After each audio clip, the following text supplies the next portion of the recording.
You're picking up a shoe or reaching for a fallen pen, and suddenly your lower back completely locks up.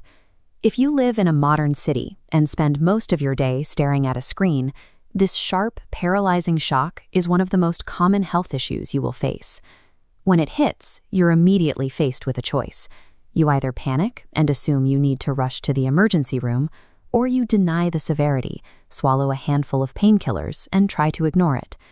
Getting back to normal requires you to make an objective distinction between a minor mechanical strain and a severe systemic medical emergency. Reacting purely on instinct almost always leads to the wrong treatment choice.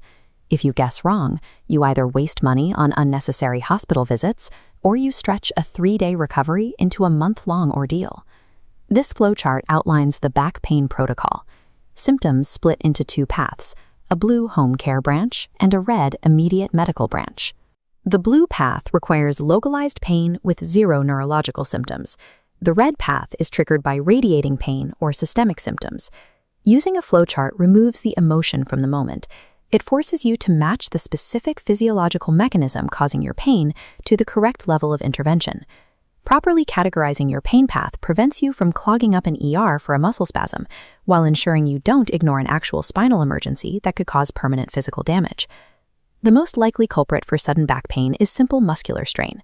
You either lifted a heavy box by bending your back instead of your knees, or you spent the last 6 months slouching at your desk.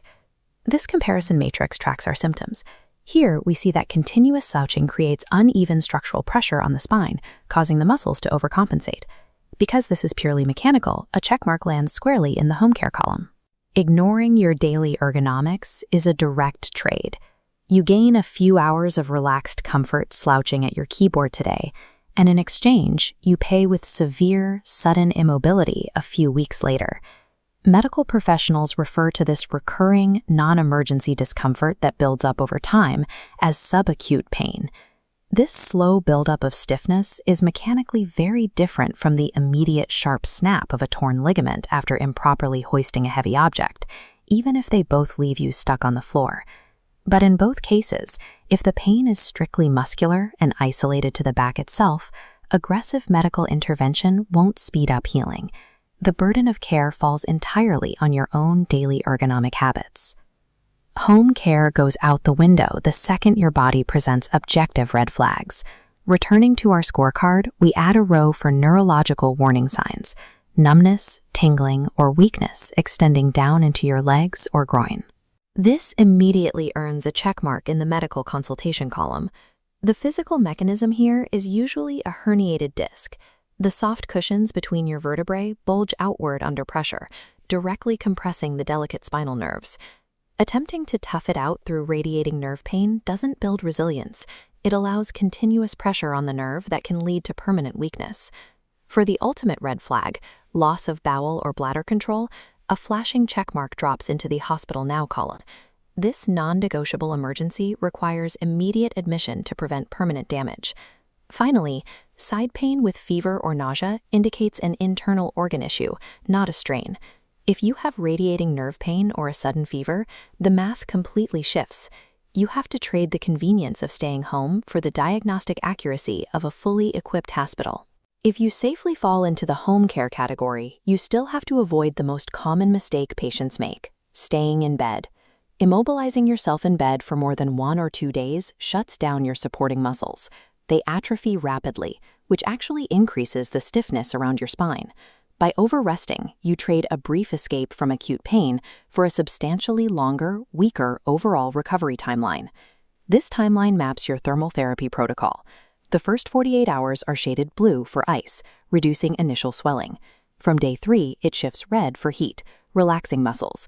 If applied too early, the internal inflammation line spikes aggressively, cooking the injury.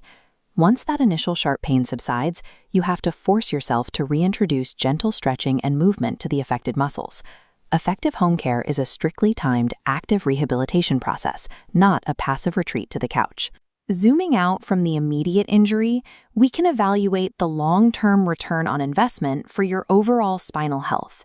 If you are a desk warrior, someone seated for 8 hours a day, you will have to rely on continuous home maintenance and active movement just to keep recurrent subacute pain away.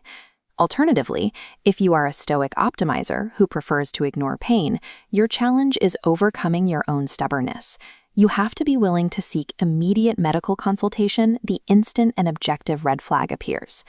This 4-quadrant chart measures prevention ROI, mapping effort versus physical impact. Proper lifting techniques plot into the low-effort, high-impact quadrant.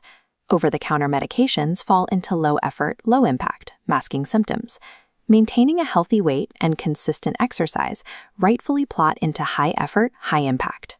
Active prevention requires you to trade the minor daily discipline of moving your body and watching your posture for massive physical and financial savings later in life. Surviving sudden back pain comes down to accurately categorizing the severity of your symptoms right now, and then investing in the high ROI habits required to protect your spine tomorrow.